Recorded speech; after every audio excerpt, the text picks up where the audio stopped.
that is a little difficult to explain to customers, and a difficult part of this program is that trips on other ORCA transit agencies, so Pierce Transit, Community Transit, Everett Transit, Kitsap Transit, the customer has to add e-purse onto their card to ride those systems. So they're getting a pass that covers Metro and Sound Transit, but the pass does not cover trips on the other transit agencies. They do get the lower rate at the other transit agencies because they are enrolled in the ORCA Lift program with this card, but they do need to pay the fare. So in order to qualify, I think this is probably the most important information that I just want to make sure folks know. I think the biggest thing to know with the qualifying is that it's these 6 state benefit programs here on the right side of the screen. We've found that we've had a number of people come in or call to try to get enrolled who think that they are eligible because they've seen these names and they think these programs are something else. So that's why we put some caveats below a few of them. So like Pregnant Women's Assistance is a state benefit program. It's not WIC, it's not pregnancy medical. Supplemental Security Income is not Social Security, and Housing and Essential Needs is not any housing benefits. I'm sure you all are very well aware of these type of programs, but we just want to make sure people don't assume that that they're qualified and go through all of the effort to try to enroll when they are not actually eligible. Folks have to live in King, Pierce, or Snohomish County. That is a self-identified live-in, and if they don't have an address, then we can certainly get them the card through somewhere else where they can take mail, or we can hold it. I'll go over that with the enrollment sites. They do have to have proof of identity, and they need to be 6 years or older, because kids 5 and under do not have to pay. Youth can get this card, so if a youth is a beneficiary of one of these programs, we can certainly get them onto this program. Seniors too. If someone has an existing regional reduced fare permit, we can load the pass onto their regional reduced fare permit. It's a little more difficult to do that, but we are happy to do it for people if that helps them out. And I do want to clarify, it is just these 6 programs. Someone has to be a beneficiary of these 6 programs. So if someone, I see some questions in the chat about SNAP.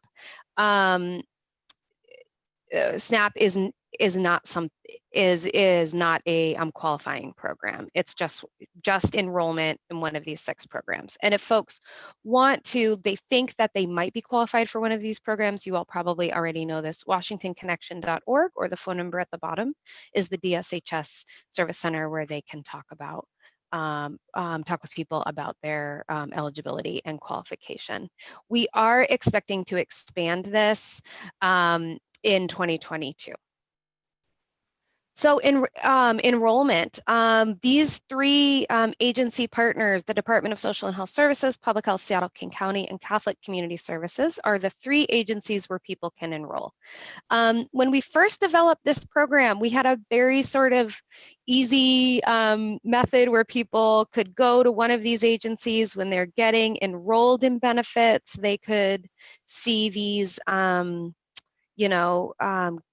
see if they're qualified, but COVID has kind of thrown everything for a loop, because a lot of offices aren't open, and we really don't want people going in person if they at all can possibly not. But the enrollment is through these 3 organizations. We are keeping updated information on our website. That's probably the best place to go to see who is open and when, because things change a lot based on COVID conditions. We actually can't enroll people at Metro's past sales office. And we just want to note that, because we do have people coming in asking to enroll there. And we can't, because we don't have access to the DSHS system. So we can't actually check eligibility. This is just a little screenshot. Our website looks somewhat like this, but you couldn't fit it on a total screen, just to sort of show that we do have both telephone enrollment options, and that's really where we want people to try to use if at all possible, so they don't expose themselves or staff. Public health and DSHS both have phone lines, and we would mail them their cards or hold them at an office for them to come pick them up. And we also have three in-person options. Public health has two of those, the Orca Lift office downtown, which is right next to our past sales office, so it's a little bit confusing, but it's the Orca Lift office, and the Federal Way Public Health storefront, and Catholic Community Services, which Janet will talk about in a little bit too. But again, these hours and locations are really subject to change with COVID conditions. So we just really ask folks to take a look at the current locations before they show up, just to make sure it's open. This is something that I think that we added based on some questions from some previous presentations is what can you tell folks who think that they're eligible? What should they have or bring with them? So first, I would say, like I mentioned earlier, to confirm eligibility via the enrollment, one of the state benefit programs. So make sure that they're eligible so they don't go through all these hoops if they're actually not eligible. Have a photo ID or one of these items that could show their enrollment in one of these state benefit programs. Call to enroll if at all possible. These are the two phone numbers. I do want to note case managers cannot apply on behalf of clients. Case managers can call with their clients. They could call and then put their client on the phone. That is perfectly fine, but the client actually has to be the one talking with the enroller. And again, Janet can probably talk about that more. And again, I'm just going to keep saying this, check our website for updated hours of operation, because who knows what will happen with in-person sites. This is a really fun time. If cards are lost or stolen, that is something we have to help them with, though. And that is we can help them with that over the phone. That is definitely the best option. They can call our reduced fares team, or they can come in to our past sales office. Our website has a ton of information. Our website has information about the eligibility and enrollment sites. We also have some downloadable resources. We are working on getting the final translations for the downloadable resources. I believe most of them are ready to put on the website. I don't think it's been posted as of this morning, but I will check right after this meeting. And it also has a lot of FAQs, questions that we've gotten, things that might help. This is the phone number and email address for our team. These are customer service specialists who are trained and happy to talk with customers or talk with you about eligibility. And if folks don't qualify, they can help them with what they might qualify for. I'll take also a look at the chat here, but maybe I'll throw it over to Janet while I think Janet's answered most of the questions in the chat, but I'll take a look too. Janet, do you want to talk next? Or do folks have clarifying questions I could answer?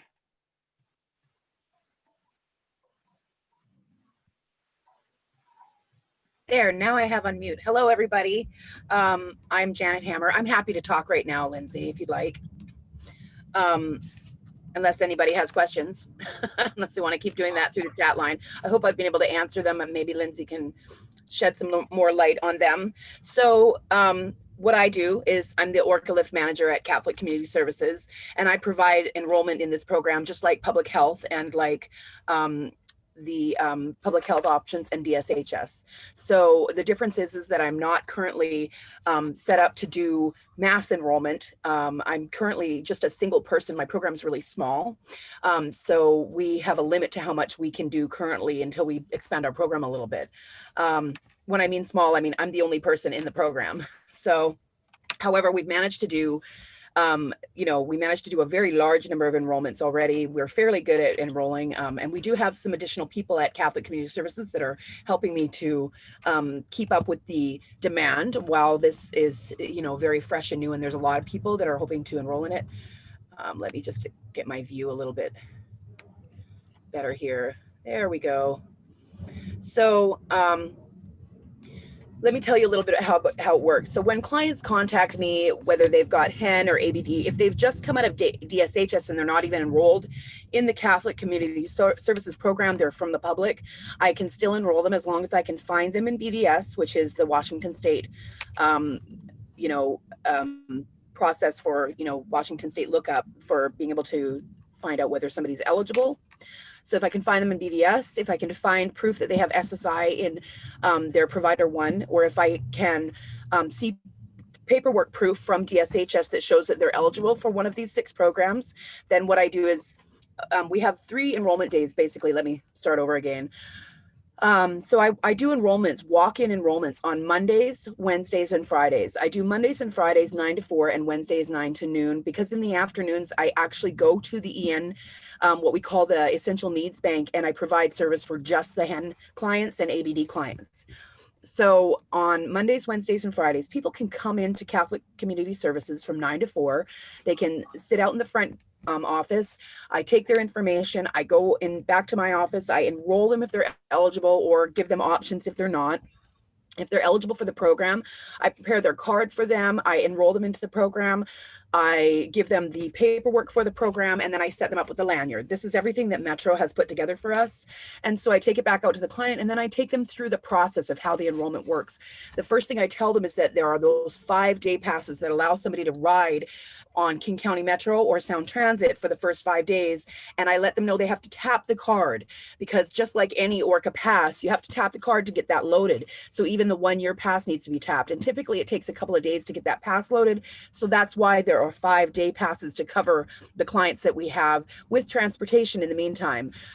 We also have some additional tickets and things that they've worked out to give me, so that I can provide people who are not eligible with at least some kind of transportation to like get them back home, or get them to DSHS to apply for one of these programs if they're eligible or they think they might be. So I use those tickets as an alternative to people I can't enroll. So when the person gets their card, I take them through the process, and then I explain to keep the paperwork that I give them, because it's really important paperwork. It explains everything that they need to use for the program. It tells them what transportation is eligible on this program for free. And then I talk to them about, you know, the potential that they may have to have money in their e-purse to cover transportation on Sound Transit or Community Transit or outside agencies that they're not covered on. And I know for some clients, this is frustrating, because on the previous passes that HEN covered for them through the Catholic Community Services, or that you might have bought for them, they can probably do that traveling outside of the King County area. This pass works in King County and Snohomish County and Pierce County, but again, it only works on the programs that are involved. So that can be a bit frustrating. So it's important for agencies to remember that if their clients may need a little additional funding, if they have programs or reasons for traveling outside of King County, I think that's important to be aware of with your clients that you're supporting, that they may be looking for additional cash, especially if job opportunities come up or other things, housing, things like that. They may be looking to be outside of King County, and maybe using different transportation. So be aware of that. If you have any questions, you can do the same thing, like I said, and just keep putting it in the chat line, and hopefully maybe Lindsay can help answer. So basically that's how the process works. We get a lot of people that are coming in off the street that have heard about the program but are confused about it. So we do have a lot of, you know, reasons for those alternative answer, like this is not HUD, this is not Social Security, this is not those programs, which of course I know that King County Metro and Sound Transit and all of us would love to be able to see all those programs be involved, but that's pending. That's going to be, you know, down the road when we've seen how this process works. We've seen if it's feasible, and you know, it's going to be a good process that can be repeated over time and improved upon. So that's basically how it works. I think I had a couple notes here. I spend a fair amount of time explaining the transition. I think one of the issues that I've discovered is that loading the RRFP cards for people that are seniors or disabled that's a confusing thing to explain to people. It can be a little difficult. So one of the things you can explain to people who you support is if they have those regional reduced fare passes, we would like to load those cards onto them. However, it is a bit of a transition. So they're going to have two cards to work with. They're going to have the initial card that we enroll them with that has the 5-day passes. And then they have to know that they have to switch over to that regional reduced fare permit. So it's kind of hard to explain that to clients. So that's something that I take time with. I make sure that they are aware of. And then people who are used to the old Orca lift process, it takes a lot of explanation to explain that they're not quite the same, that you can't ride on exactly the same services as you used to ride on. So I think that those are the things I've discovered. I've also discovered that people absolutely love this. It's an amazing program. People are so excited about it. You know, and we want to help as many people as we can. Realistically, my ability to do telephone enrollment is very limited to because I'm one staff. So as soon as I have additional staff, you'll also be able to enroll through the telephone with me. But we do that in-person enrollment, and I also provide outreach 2 days a week. So I know that there's a lot of concern with COVID right now, but I do come with my own personal PPE. So I can come and provide outreach to small groups. If there's a need for something like that, if we have an area that's open and safe, I've done outreach at places like Goodwill or, different community food banks. So I can set up and do outreach in small specific locations with groups of people. As long as everybody comes with their paperwork and stuff, it can make it fairly smooth, and we can do quite a few people at a short amount of time. So that's how I provide my outreach. And again, we're hoping to expand as much as possible, and there's always updates on the website, as Lindsay was saying. So I think that's everything I can share. If there's any questions, please feel free to ask. Yeah, and I'm just going to take thank you, Janet. It's so great to hear how it actually is working on the ground, and we so appreciate your partnership with us on this. I think there's a couple of questions that I do want to address, and I do want to say one more thing about sort of the long term of this program. So a lot of the questions are related to if people are not actually enrolled in one of these 6 programs, how can they get a pass? It is only this pass is only available for people that are enrolled in one of these 6 programs. We would be looking in the future to expand it past these 6 programs, but that's not something that we are doing right away. Like I mentioned earlier, we are doing things really differently with this program, and offering an annual pass that is paid for is not something that we have done, not something that a lot of agencies like ours have done. We are really going to be looking to see and doing a really, really big and robust evaluation to look at, one, what were the outcomes of this pass for people that got it, so we can try to build the case of why this is something that should be supported in the future, either by transit agencies or other entities. As you can probably imagine, it's a lot of resources to be able to offer this, and in a time of very diminishing resources and increased need, we need to really make sure that we're making the case of why this is something that should be prioritized. So it is really going to take us taking the time to do a really good evaluation, to be showing why this is something that helps people. And then once we can say, yes, this does help people, and this is why this should be continued, then we'll also at the same time be really looking at, okay, how can we make it better? How can we do this more efficiently, to have less speed bumps, to have more people be able to actually get the pass? Right now, it's really limited, so we can actually get it off the ground and actually be able to launch it. Folks asked about translation at the enrollment sites. Yes, the DSHS and public health phone lines both do have translation. It's been difficult. So DSHS, as you can see on the slide, is not open at all for in-person enrollment. They are only open over the phone. Public health is open for in-person.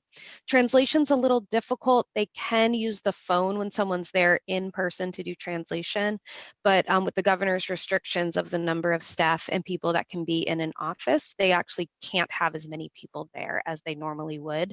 So that's why telephone is probably the best, particularly for people who speak another language.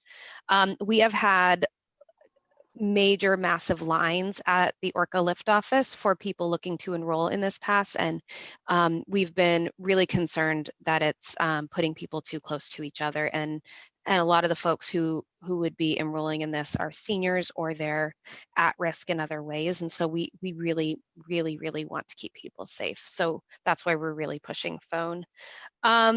A question on HEN. People on HEN are offered a gas card or a bus pass. Does this replace the bus pass? Yes, it does. So we are actually at King County taking funding than the bus pass for people. And Janet, can they request the gas card? They can have both the gas card and this program, correct? That's a tough one. Yes, the standard answer is yes. However, if we think about the fact that the HEN program has limited budget, and one of the reasons why this program is so important is because it helps them to expand their outreach. What the HEN program could not possibly afford to provide everyone with a bus card and a gas card. So it's very important that the clients, we just are honest with the clients and tell them if it's really a need, we can do both. But if you don't need both, it's important to leave the gas card off the menu, because it's going to be really hard for them to do that for 2,000 clients. While COVID is happening, HEN they have not been canceling any of their clients. They haven't continued to support them throughout COVID, even if they are no longer eligible in the HEN program. So they can't afford to do that at this time, but they will if they need to. So yes and no, it's kind of a double answer. And some of the answers on the questions people have been asking on the chat. So for people that aren't eligible, if they've had an Orca card or an Orca Lift card in the past and they need to renew it, I can do that for them. I have my regular Orca Lift cards that are still the same standard Orca Lift have $10 on them now, and I can enroll anybody in that program if they're not eligible for this program. If they're not a senior and they're between the ages of 19 and 64, I can enroll them in that program, or I can help them get set up for the RFP. So there's always going to be something I can give somebody if they come to me. I can't, necessarily provide every client with, 25 of these day pass. Like I can only give a couple of the passes out. So if somebody comes, they're not going to get very much.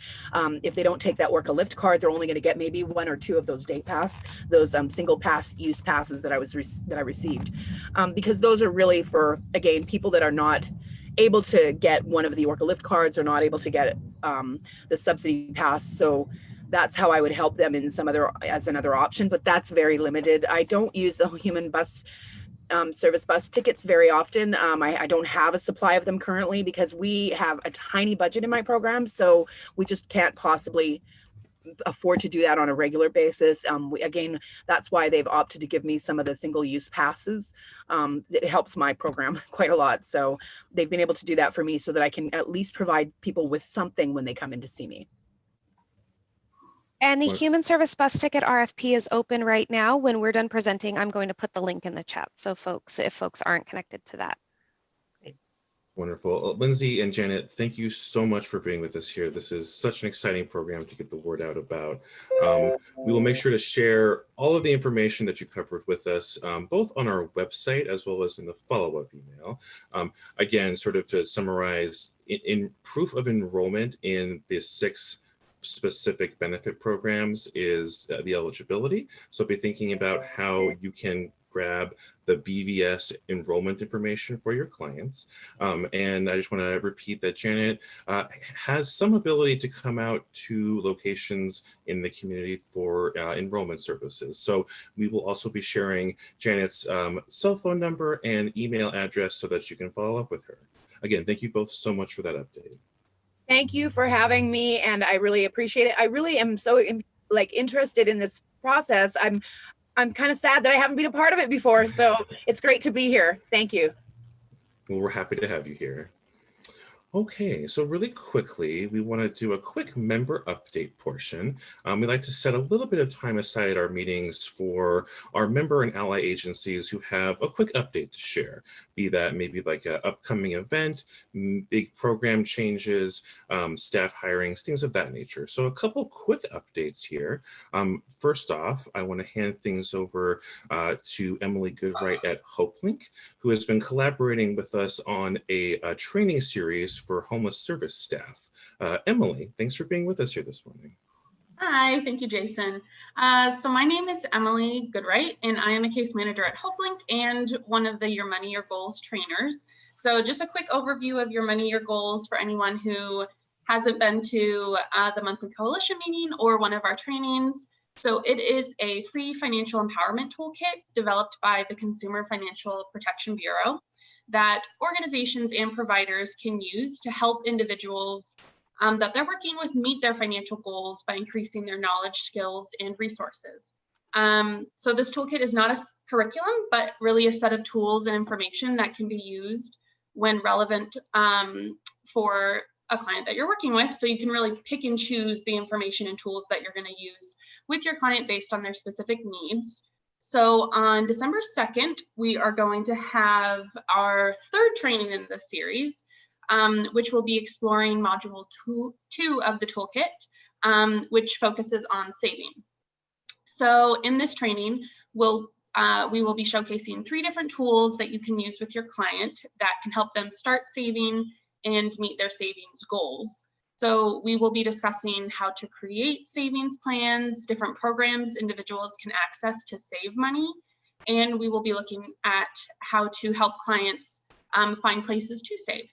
So I wanted to note that even though this training is in a series, you don't need to have gone to previous trainings to go to future ones. You can go to the trainings that have topics that you feel are relevant to the work that you're doing with clients right now, or you feel like you will be doing with clients in the future. So if this is something you're interested in, please sign up for the training that's on December 2nd. It looks like Jason dropped the link in the chat to register. Thank you so much, Emily. I did drop the registration link in the chat. If you are curious to see what these workshops are like, we have posted recordings of prior sessions on our website that we will also link to. And then another quick update, we have some exciting program changes on the east side with Friends with Youth to announce. Karina Wiggins with their program has agreed to join us to give that information. Karina, thanks for being with us today. And hi, everybody. Good morning. We are very excited that we've been able to launch a new, I guess, enhanced element of our programming. We were currently doing drop-in day services and shelter programming with more limited hours. We have now been able to expand to 24/7 services. So we now offer a drop-in program from 9 a.m. to 4 p.m. and then evening drop-in from 4:30 p.m. to 8 p.m. And then our shelter program begins at 8:30 p.m. and goes to the following morning at 8:15 a.m. You'll notice that there are some kind of breaks in between, and that's for extra sanitation. We currently have a pretty small space, so we can only have a max capacity of 15 young people in our space at any given point. We have been fairly full, so that has been good. And just wanting to share that information because it's a place where young people can access their basic needs.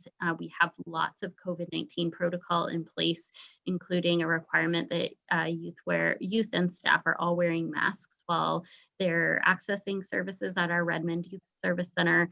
We have a master cleaning schedule that's in place that our staff works on daily.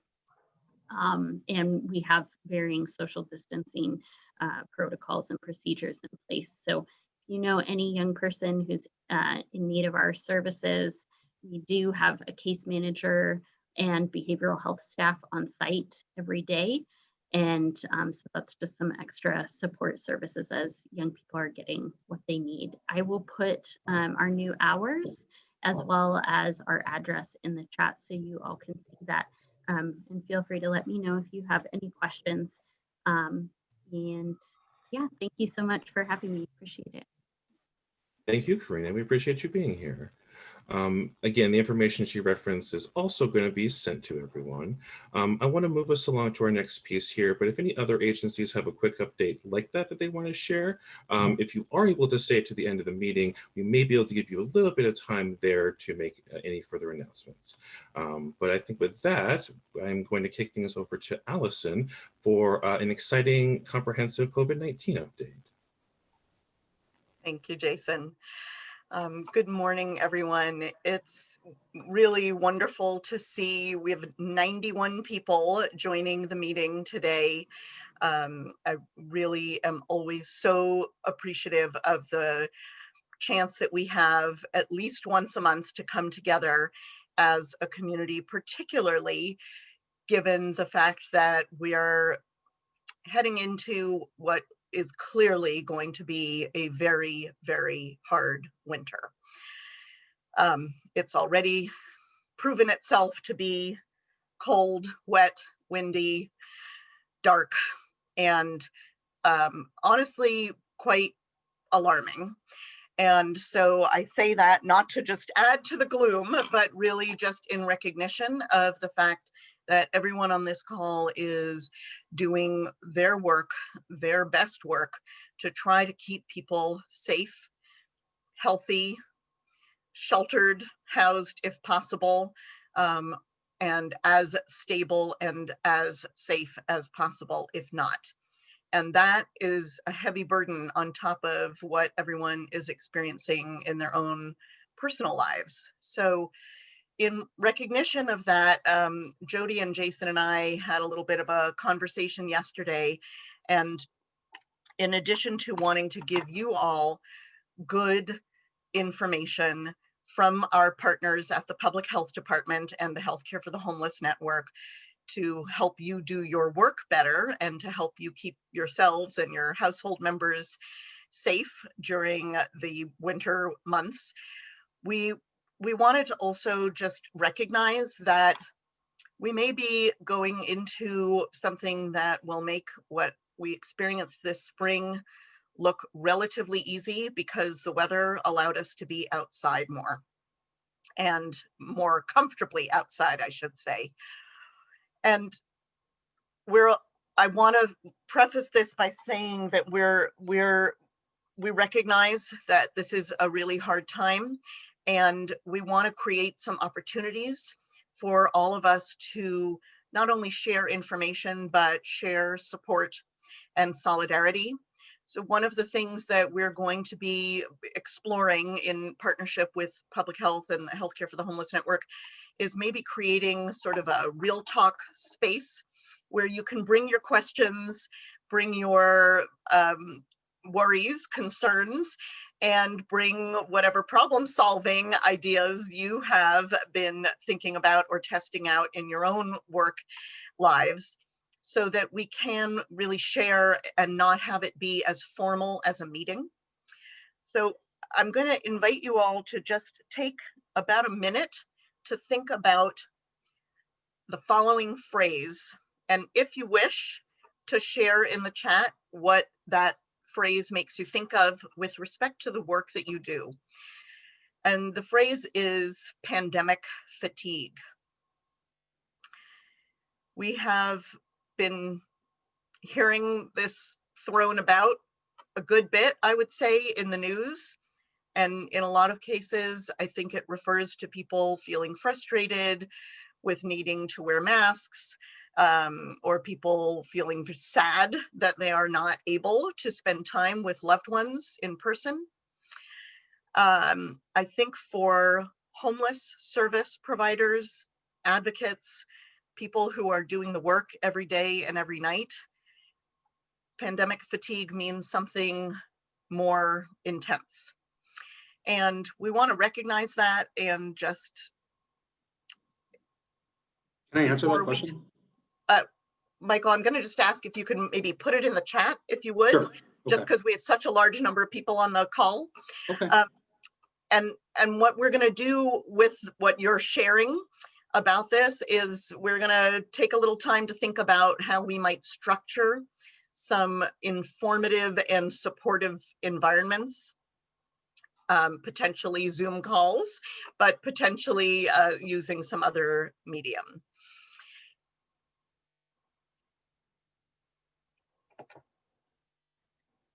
And I'm going to look for your question there, Michael. Or feel free to send it to me privately if you want to do that. So while you're thinking about that, I want to just say, Jody, Rauch, and the folks at the Healthcare for the Homeless Network, I think many of you have gotten to know them far better than you did pre-pandemic, and we appreciate very much the work that they're doing to inform and support and really model, I would say, how to continue to share information and make program changes under really difficult circumstances. One of the most difficult things, as I like to remind everyone, is this is a new disease and we are learning about COVID-19 and the coronavirus as we go through this pandemic. So that means that guidance is evolving and sometimes changing. And that means we have to continue to be flexible and adaptive, which, as I always like to remind all of you, as homeless service providers and advocates, you already are good at that. And we're really needing to make sure that while people are tired, while people have questions, while people are unsure or alarmed about what they're seeing and experiencing around them, we have to continue to reinforce the basics about wearing masks, wearing them properly, keeping distance, doing things outside as much as possible, and really giving each other space and grace as we are attempting to adapt the way that we do our work. So with that, I'm going to turn things over to Jody to share some really important updates and information with us. And then we're also going to welcome Leah Helms, who's also at the Public Health Department, but in the Environmental Health Service. And Leah, I can't see you here quite now, but I'm happy to welcome you, and we'll give you a little time to talk about, just to reference the ventilation survey that you're doing. But Jody's going to provide some context about how the environmental health work really fits in with the public health work that's been ongoing since the beginning of this crisis. Thanks, and Jody, over to you. Thanks, Allison. Hi, everybody. Good morning. I can't express enough how much Allison's words really resonate for me around kind of that concept of pandemic fatigue. And I'm seeing some of the comments in the chat about, you know, that tension of seeing someone in front of you that just needs a hug, or needs, you know, that human connection in a very physical kind of way that we can do as care providers, and knowing that we can't do that right now, right? And I think that certainly extends for me personally, with my family members that I have been able to see in a outside distanced, you know, masked kind of way, but can't hug, can't hold. I think a lot of folks are struggling with that as all the many holidays are coming up that really encourage community and gathering. It's overwhelming. It is incredibly hard. I can't express enough how much I agree with Allison in that you all as frontline providers have a unique role, a unique stress, a unique fatigue, not dissimilar to, I think, our healthcare providers that are at bedsides, you know, and in exam rooms. Seeing this from a really different perspective than a lot of us. And I move in and out of that space. So I feel I have some level of shared experience, but not the same. And so what I hope to do in my role as someone that kind of moves in and out of that space, and, you know, the role that I have at Public Health and with Healthcare for the Homeless, and really, really working in our central leadership COVID homelessness response team, is to try to find a way that we can be responsive to that, to be supportive of that. When Alice and Jason and I were talking yesterday, my first thought that came up when Allison suggested, you know, having a forum for us to sort of gather around Real Talk, it reminded me of the many, many, many meetings that we were holding, sometimes many times a week at Public Health, just where people could call in. And I think the nature of those calls were really different, right? I think the nature of those calls at that point had a level of anxiety because we had such little information. And then we were sharing what we had, and there was a lot of questions around just disinfection and cleaning. And as all the guidance was changing, as it was on a near daily basis at that point. And I think at this point, it's you know, it's a very different anxiety in the sense that it's that sort of stress, that fatigue, that chronic ongoing. I know for myself, I've been experiencing a level of anxiety thinking back to the spring and sort of the predictions of what the winter is. So again, not to deepen into the gloom, kind of as Allison was saying, but acknowledge it. Really hope you all are hearing that you're not alone in that, and that you've got folks that are here to sort of stand with you, you know, help hold. I keep using the sort of analogy or metaphor of like, if you're at the end of your rope and you've tied on, we are still underneath you with the safety net. We are still there. So we are really open to hearing how we can support you better in those ways and beyond.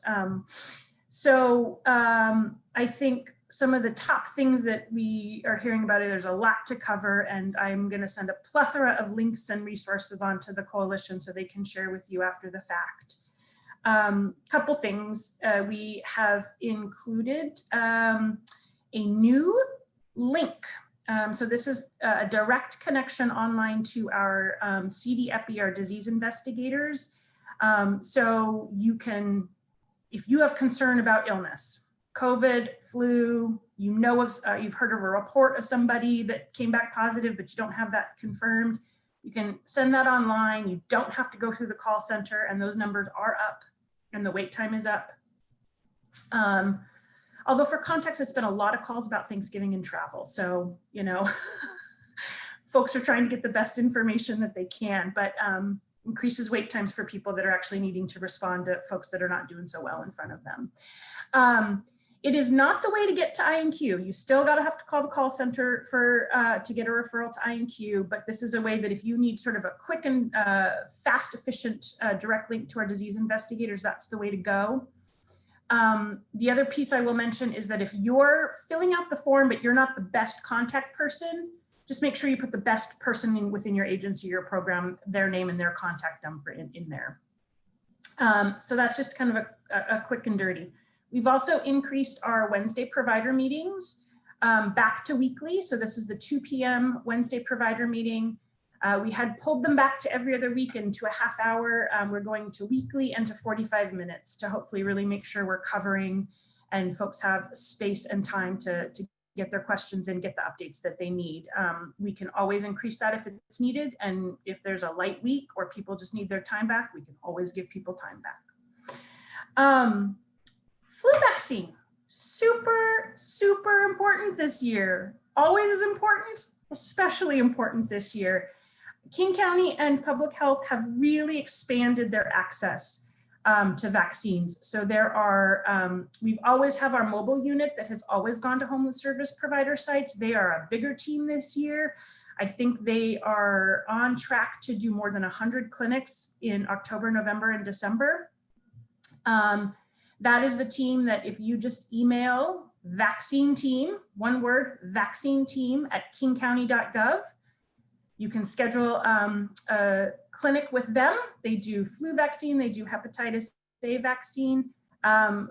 Flu vaccine for sure is available to homeless service staff as well, not just clients. easy, quick access if you're there to get to, and you're just doing your shift, we can get you vaccinated. There are other like walk-up locations, drive-up locations all throughout the county. I will give the coalition the link to all of that.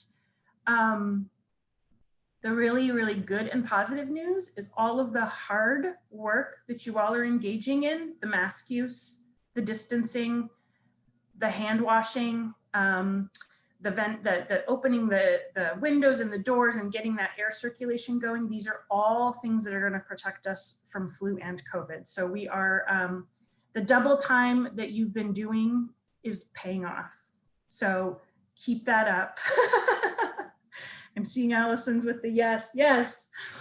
And I want to really underscore this because I think sometimes when you are overworked and you are underpaid and there is stress and you're hearing, you know, a lot of concern coming from government officials and public health officials about this winter, you know, it can all feel like it's kind of all right here at your face, right? And I know for myself, I can lose sight of the fact that those little things that are starting to maybe start to feel a little normalized aren't doing much, but they are.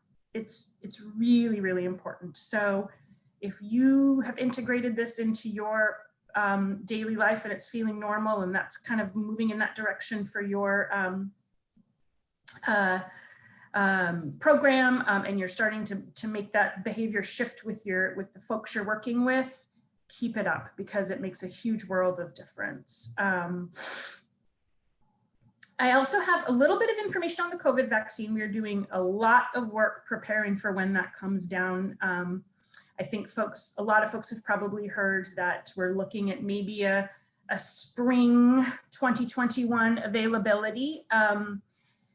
So obviously, any information about the COVID vaccine is very preliminary, very, very apt to change. And as soon as we have any updates, we will continue to share that with you. My understanding is that I had some talking points that kind of said that maybe homeless service providers and clients might be in a phase 2. Just as of this week, I was on a call with some of my public health colleagues and with the city, and it was looking like more of a phase 1. Although I will say that all of these phases are kind of tiered. So there's phase 1A, phase 1B, phase 1C, and I think homeless service providers fell into, I think, maybe phase 1C, and maybe people living homeless fell into phase 1B. So, you know, don't quote me on any of that. It's all subject to change. Just know that y'all are up there in the priority populations. You are on folks' radar around that. The other thing I was going to say is we do not know how much vaccine we're going to get in Washington State, and that will also determine sort of just how quickly things roll out. So as we start to get more of that information, we will share with you that so you can have the most updated information. You know, the other thing I will just mention around vaccines is, you know, we are working on an expedited timeline for approving vaccines. And so there are a series of checkpoints that vaccines go through to sort of be approved and to sort of know that what we're getting is the best and the most accurate information. And so certainly the drug companies are doing their trials and they're collecting their data and reviewing it. That then goes to the FDA. You know, Dr. Fauci himself looks at that data as well. And then there's also an independent review board of scientists that also review that, and they sort of also have a final say and sort of like that stamp of approval. So there is a lot around vaccines and historical trauma and community trauma and medical racism. And so I think it's really important for us to start having those conversations with ourselves, with folks as we get prepared as this becomes available. The other thing, because I'm paying attention to time here, is my colleagues with environmental health, so Leah and Marta, are going to share with you kind of some updated information as we're kind of moving into winter, and really as we're learning more about COVID and how it can be transmitted, not just through droplets, but it can kind of hang in the air for a little bit of time. And so learning a lot more about how air quality and air ventilation is important. And what I also just want to reemphasize with this is something we've been doing all along, right? We've been talking about being outdoors. We've been talking about opening windows and doors and getting, increasing fresh air. And we now just have a lot more information in which to make even better decisions around that and different changes. So it's very technical, and Leah presented this on our Wednesday meeting yesterday, and it's complicated, it's technical. I think we are still working on getting it packaged in a way that is a little more accessible, but we didn't want to hold up the information on that account, right? So we are available to help decipher, interpret that information. Our HEART program, which is that team that comes out and supports homeless service sites and works in collaboration with you all, this is part of the work they've been doing for a long time. But I would say the bottom line is there's a range and a spectrum of things around ventilation and air quality, to stuff, like I said, that we've already been doing, all the way up to kind of bigger, more expensive interventions. And so depending on where your facility, your program fits along that spectrum, I do believe there's something for everybody that can be accessed to increase that layer of mitigation, right? Because it's no one thing is going to do the trick, right? We kind of, I don't know if a lot of you have seen that Swiss cheese model where they've got the slices of Swiss cheese and, Swiss cheese with its holes. And so the more layers you have, one intervention, say masks, isn't gonna cut the trick, right? But if you've got virus over here and you've got you over here and there's many layers, you're gonna build up more of a barrier around that, and that's through all of those good practices we've been doing. So I think I covered most of what we wanted to cover. Allison, was there anything that I missed? I think you did a beautiful job, Jody. Thank you. There is a lot more to say, as we both know. And I really want to appreciate everyone who shared very powerful reflections and thoughts in the chat box. We hear you and we are going to do our best to respond. I think in the interest of time, I will say simply that to underscore Jody's point, the things that we have been doing have been working. Other communities with large numbers of people experiencing homelessness, both in and out of shelter, have had much more severe outbreaks. They have had more people experiencing homelessness and staff become ill. They have seen more deaths in those groups than we have. So front and center, please remember, you are doing incredibly good, important work. And we have to reach within ourselves to maintain that and continue to adapt. Jody will get the Swiss cheese visual from you because I think that's a great one. There's some really creative ways that people are sharing information visually. And I think that really, I find those really helpful, and we've been sharing those on social media. So if you have a good graphic or a good image, or you want to share a picture of something you're doing and at home or at work, please send it to the coalition. And remember that the things we're doing around COVID are also good ways to keep people safer from other viruses, and flu season is real. So I still can't see Leah, but Leah, I'm going to invite you to both turn your camera on if you're able to and unmute yourself. And welcome to the coalition meeting. We're really pleased to have you. I know there are other members of the public health team and in the environmental health team here to answer questions, but really want to invite you to share, probably in about just 4 or 5 minutes, some of the incredibly important information about indoor air quality and the work that you are doing to help support that in our service locations. Thanks, Allison. Do you see me now? Yes, I can. Thank you. There are a lot of people on this call. Yeah. Hi, everybody. I'm Leah from Environmental Health and Public Health.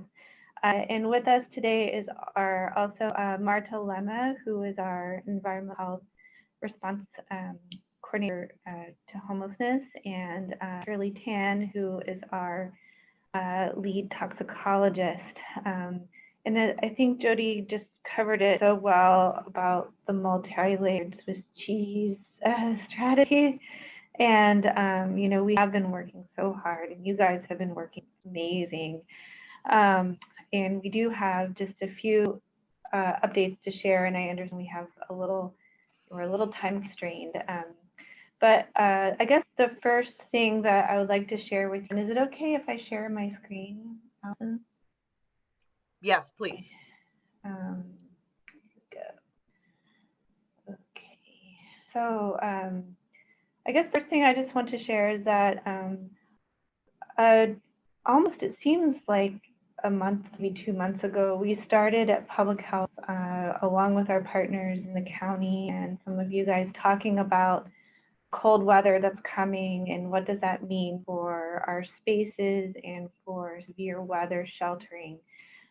So we worked really hard over the last month or so to put together a planning tool for folks who have to quickly stand up shelter for folks in cold weather when you have COVID hanging around in the background. Things are going to look a little bit different, but we wanted to provide just some best practice just to kind of help folks get there to the best that they can. And so it is now posted on the COVID-19 homeless response website. It's the second bullet right under, it's the second tab here under plant testing. And so, you know, the intent of this document really is to provide Leah, I guidance. don't think we're able to see what you're screen sharing at the moment. Oh, okay, hold on. But another possibility is that we can just share the link, since you're pointing to things at the COVID homelessness response website. Yes.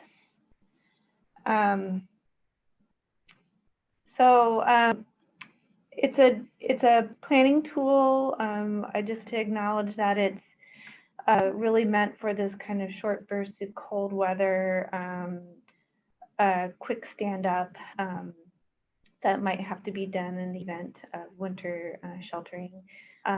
It's designed for folks that need to do that. If folks have a site they want us to come look at, they can reach out to the HEART team and we can come out and take a look at your site to see, you know, how in the framework of COVID, what does that look like? And I just want to acknowledge that the document, when you get into it, it's very lengthy and technical. We do intend to revise it as we learn more about COVID and congregate settings. And we also really have a commitment to make improvements to make it more user-friendly. And we're really open to feedback. And when Jody sends out the information, she can set some talking points and some feedback that we'd love to hear from you. So that is just kind of a bug for, you know, winter planning and cold weather. And we'll work in some time to receive some comments on that. And Leah, I think just based on the conversation that I had with Jody yesterday, not having seen this document, which I believe as a former public health employee is both technical and filled with good information. Yeah. I think that what Jody and I wanted to underscore, since many people on this call are already providing services in regular daily, nightly circumstances, is that this document really reflects what people programs and agencies are already engaged in. And you've pulled it together as guidance for any entity like a local municipality or a congregation that is thinking of beginning to offer shelter during the winter months. Yes. Thank you. Yes. So there should be no surprises in there. Yes, I think for most people, you're doing it. Yes. Do you want to talk briefly, I don't know if it would be you or Marta, just about the ventilation survey? Yeah, I can talk briefly about it, and then Shirley Tan, our psychologist, and Marta are both here. So, you know, as we're learning more about COVID and what it means to be airborne and what it means for our indoor spaces.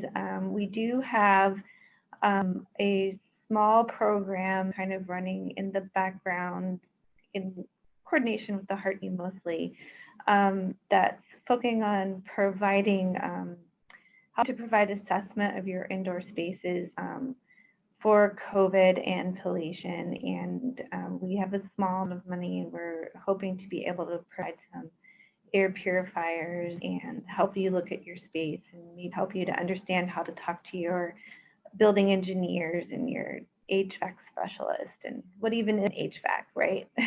So,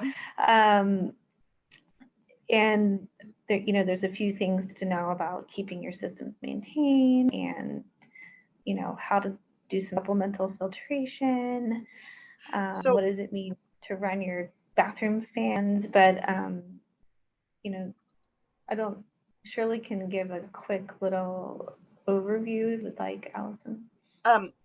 Leah and Shirley, thank you. I want to just, I will attempt to say something, and you can let me know if there is something more that you need to add. But based on who we generally have on our membership meeting Zoom calls, I think that the reality is you need people who are the facilities folks. You need the people who are in charge of things, who know what HVAC systems are, who make decisions that are related to indoor air quality to complete your survey. Those folks are generally not likely to be on this call, but I know that the COVID homelessness response email system has sent the survey out to people. And what I would just suggest is if you want to put the link in the chat, anybody who's on this call can just forward that to whoever the right folks are in their respective organizations. Because I think that is probably the best way to get you the information that you need and to connect people with whoever the right environmental health staff are. If there are questions, if there's an interest in getting air filtration systems or in having your team come out to do a specialized site visit. Yes. Does that sound good? And we also have some resources to help provide some units for your spaces. I'm sorry, can you say that part again, Leah? We also have some resources to hopefully help provide a limited amount of air purifiers to some spaces. Great.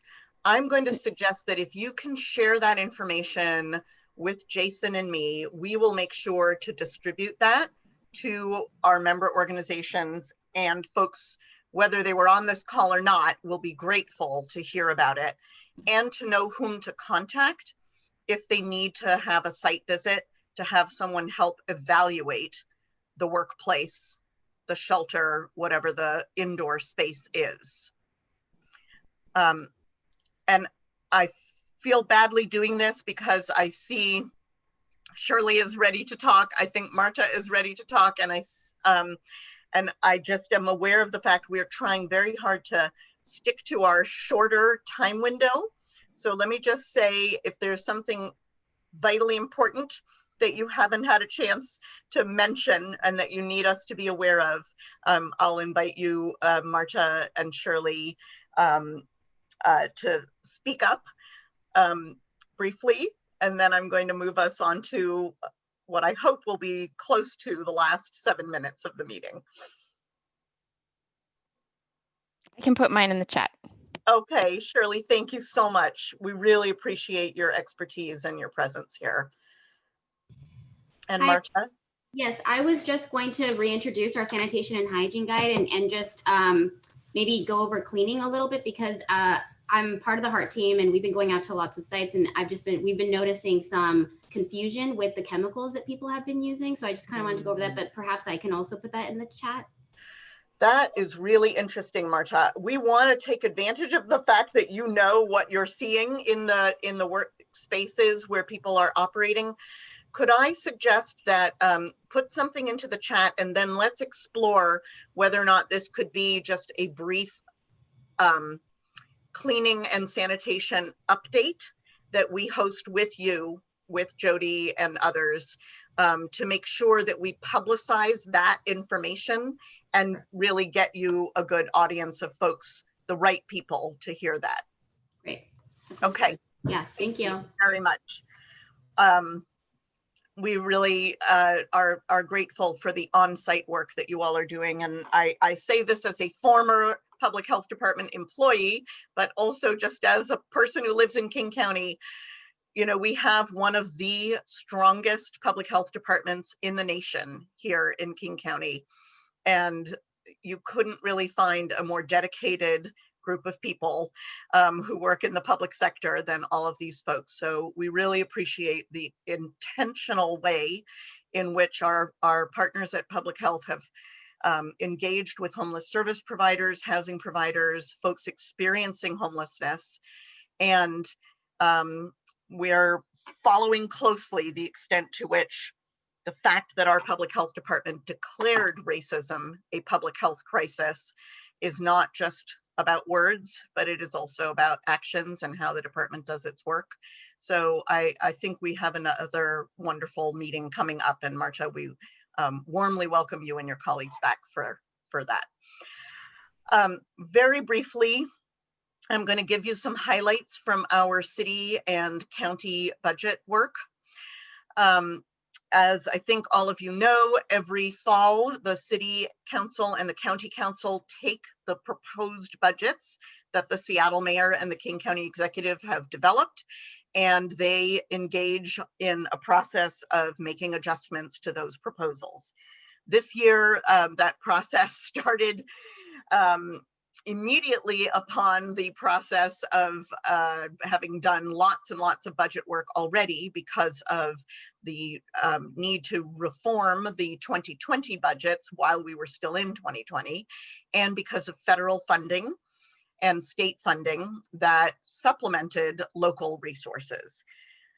And the third reason that our budget processes have been endless and quite intensive is because, of course, the pandemic is not only a health crisis, it is an economic crisis, the likes of which we have not, most of us, seen in our lifetimes.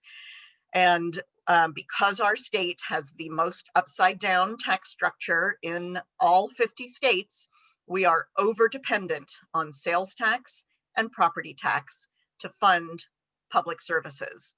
And although we have seen some remarkable things, including property values holding steady and in some cases increasing in the city of Seattle, that's not true of commercial real estate. We anticipate that there are going to be increased or decreased revenues beyond what we've already seen. The revenue projections are quite dire. So cast your memories back, if you would, to this past spring and summer. It's hard to believe, but it was just this year that we all advocated for the Jumpstart Seattle corporate payroll tax, which is one of the reasons that the city of Seattle budget is not much more dire than it would otherwise have been. So we all worked hard to support Councilmember Mosqueda's Jumpstart Seattle proposal. It is being used both by the mayor in the mayor's proposed budget and by the council in the budget they're poised to pass, to do things like provide emergency COVID-19 relief to immigrant and refugee households, to small businesses, and to other folks who are really very hard hit by the combination of the public health and economic crises. A lot of the work that I have personally been doing over the last weeks is an attempt to develop and promote good homeless service policy in the budget revisions and additions, while working in alignment with King County Equity Now and Decriminalize Seattle in their broad overarching attempts to really reconceive of how the budget deploys public resources. There are a lot of very important pieces that I'm not going to be able to cover right now. I would like to lift up just a few highlights for you all so that you know what to look for.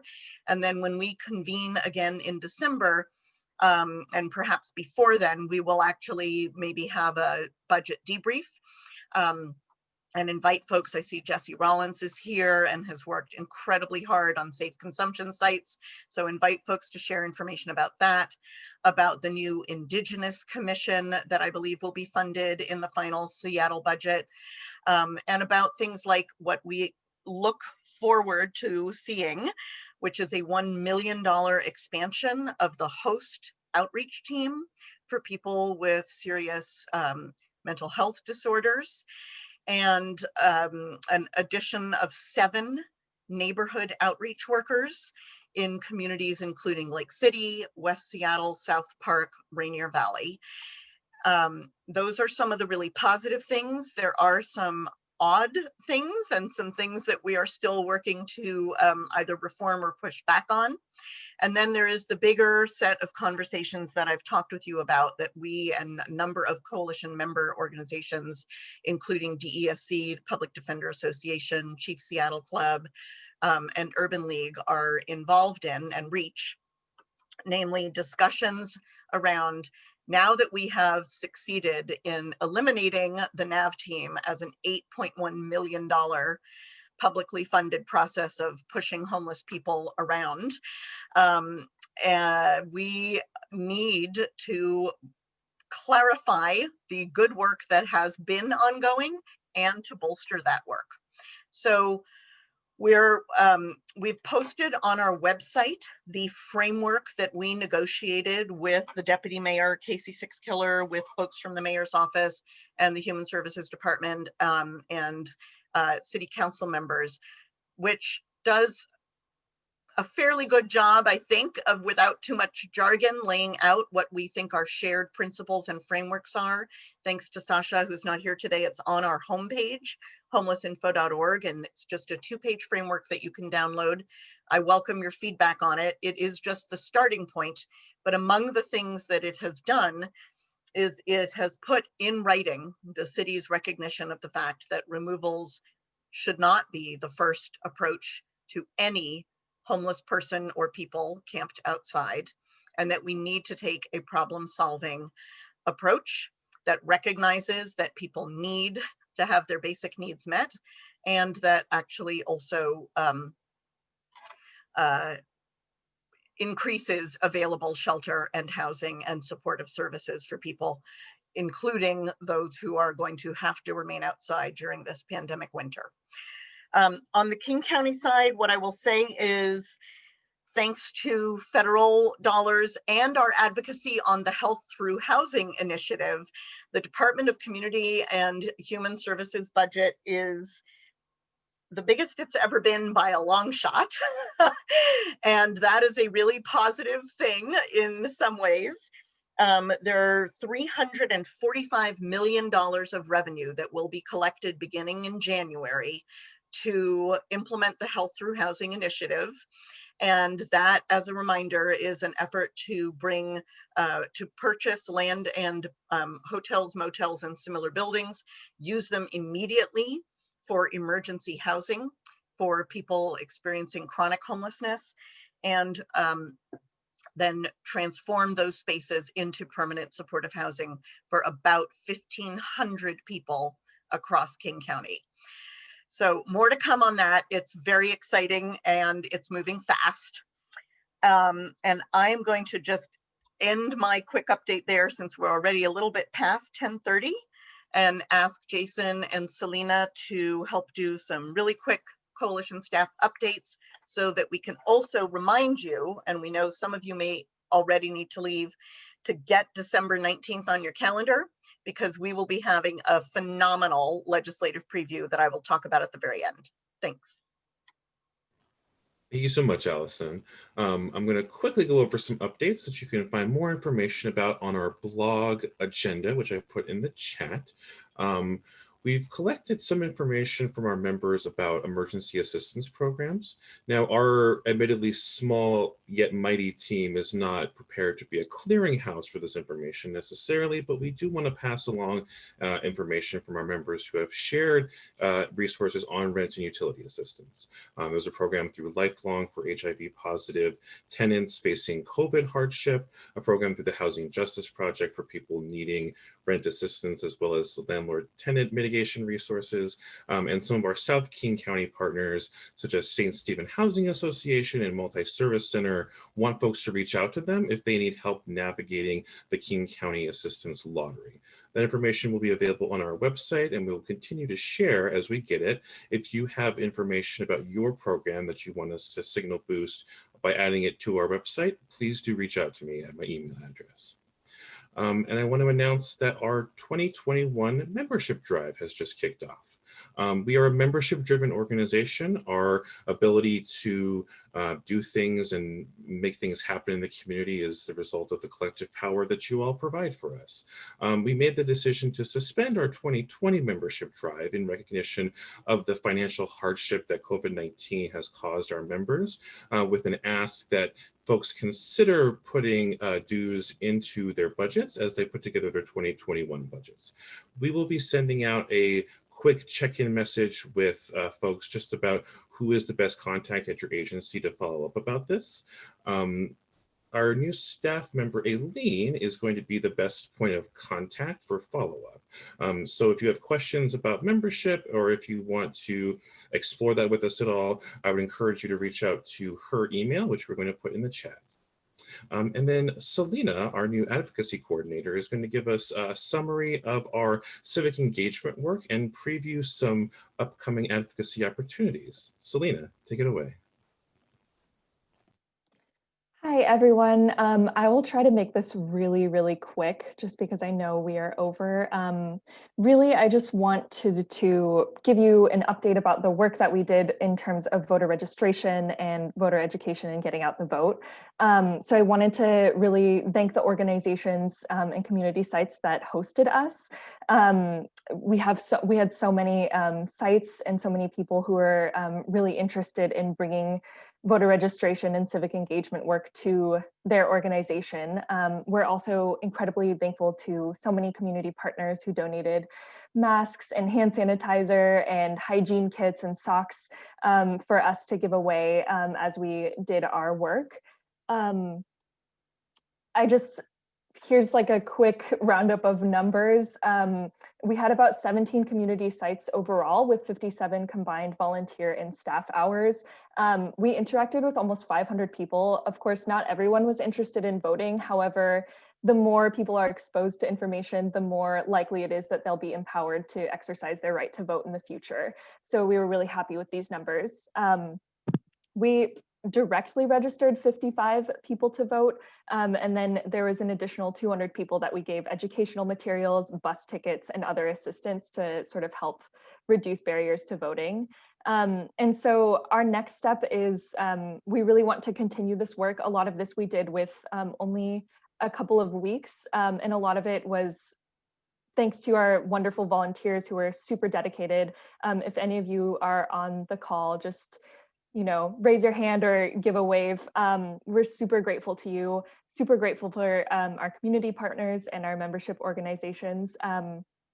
And we really want to continue this work. We know that next year, so much is up in the air because of COVID, but I really think that we can still continue to do this work. And so please reach out to me.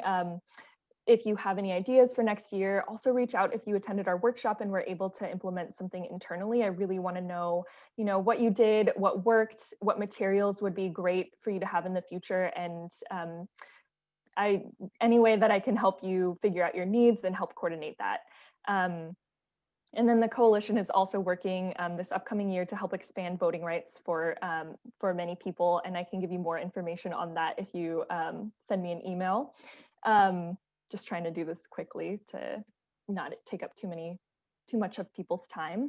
And then just really quickly, I wanted to kind of plug that today is a national call-in day to demand rent relief federally. This has been put together by the National Low Income Housing Coalition. We'll provide you information in the chat, but in essence, we really recommend today that people call their representatives and senators and urge Congress to pass a COVID-19 relief bill. Obviously, we have Inslee announce additional lockdown restrictions, and we know that that disproportionately impacts people who are service workers and people who are low income. And so we really need additional rent relief. And we need extra support for people experiencing homelessness during this time. So it's on our Facebook page. Jason also just plugged some resources to assist you in the chat box. If you have any questions, feel free to reach out to me. I'll drop my email in the chat, but that's all I have for you guys today. Wonderful. Terrific. Yeah. Thank you. Oh, so sorry, Jason. I think I'm just gonna wrap us up. Yes? Okay, great. All right, well, we're only 9 minutes past where we tried to be. Not bad for the first time, trying to just keep this to an hour and a half. I can already see we have, multiple other meetings laid out for us. Thanks to everybody who's hung on in this meeting with us. Thanks for your contributions. It really is incredibly heartwarming, honestly, to see and hear from each of you, because it's a reminder of the incredible work that's going on day and night all over King County. And you all are the people who are the reason that, that the coalition exists. So we thank you so very much. Please mark your calendars for Thursday, December 19th. I believe Jason has the registration link, which he'll drop in for you. You may know that December is right before January, which means that it is our time to get everybody ready for our legislative session advocacy. This year, breaking news, the legislative session is going to happen remotely, which means everything is going to be strange. Everything is going to be jammed up. Fewer bills will be heard and fewer laws will be passed. And that is the challenging part.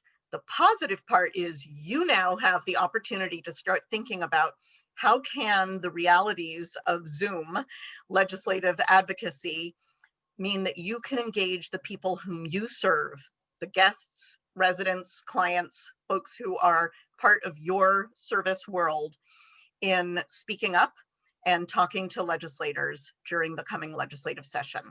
We have some ideas. We want to hear yours. We're very excited about some of the legislative proposals that are coming. And I can pretty much guarantee you this is the year that efforts to secure progressive revenue are going to be heard in a way they have never been heard before, that some really important policy advocacy is going to fail, and some really important policy advocacy is going to succeed. And we are some of the people who are going to help make the difference between those two things. We are very excited, as Selena said, this is the third year that the Voting Rights Restoration Act is going to be considered. There has been massive, smart, thoughtful organizing and groundwork happening since the last legislative session. The state of California just re-enfranchised 50,000 Californians who had previously had their voting rights stripped away from them. And so the passage of Prop 17 is part of the inspiration going into this legislative session. And we're going to invite you to invite the folks whom you know who may have past felony convictions affecting their voting rights to speak up and help change the law in our state as well. Also, we need to keep a whole lot of people from losing their homes. So come join us in December. We will probably be reaching out to you well before then to make sure you know whom your legislators are.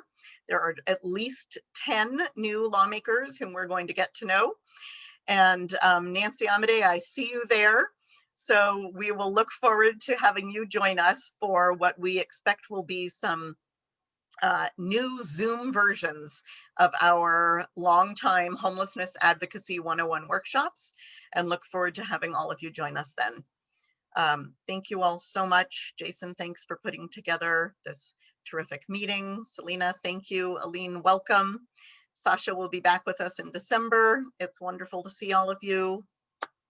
Thank you.